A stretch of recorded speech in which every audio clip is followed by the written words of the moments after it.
Ang bawat paggising natin sa umaga ay isang napakagandang biyaya, kaya dapat lagi tayong nagpapasalamat sa bawat araw na ibinibigay ng Diyos sa atin.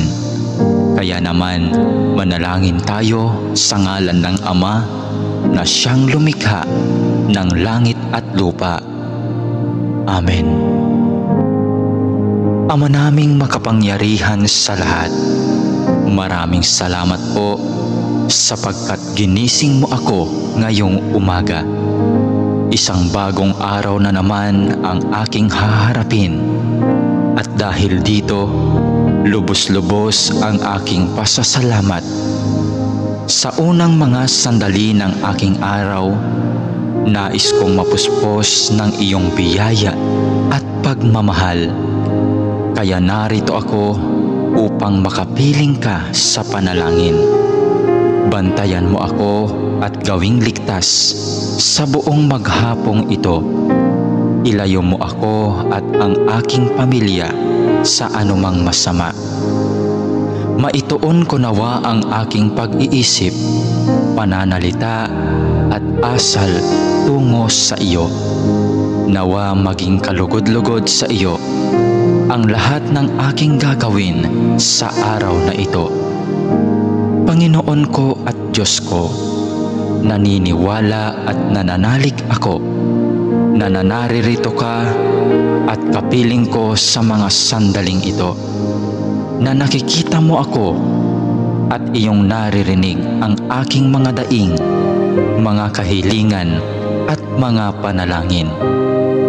Kaya naman, Panginoon, ngayong umaga, sa iyong presensya at pagdamay mo ako kumakapit upang maharap ko ng may katatagan at katapangan ang araw na itong ibinigay mo sa akin.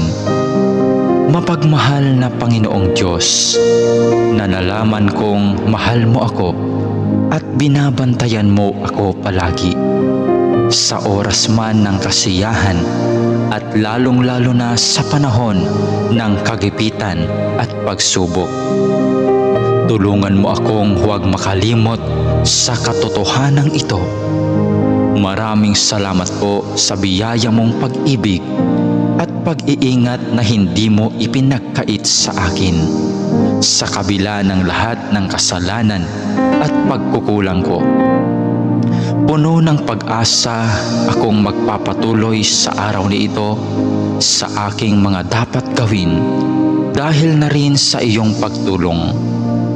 Punuin mo ako ng sigla nang magampanan ko ang mga tungkulin ko sa araw na ito. Panginoon, dalangin ko na basbasan mo ang aking mga sinasabi, mga iniisip at aking mga ginagawa at gagawin pa, nang ang lahat ng mga ito ay maging kalugod-lugod sa iyo. Sa pamamagitan nawa ng mga ito ay makapagpuri at makapagpasalamat sa iyo. Mapamalas ko nawa ang pag-ibig ko sa iyo sa araw na ito. Panginoon ko at Diyos ko, masilayan nawa kita ngayon ng lubusan. Ibigin nawa kita ng buong wagas at masundan nawa kita ng malapitan sa bawat sandali ng araw na ito. Dalangin po namin na kami ay iyong proteksyonan at gabayan. Hinihiling namin ang lahat ng ito sa ngalan ni Jesus na aming Panginoon, kasama ng banal na Espiritu Santo, maghahari ngayon, magpakailanman at magpasawalang hanggan. Amen.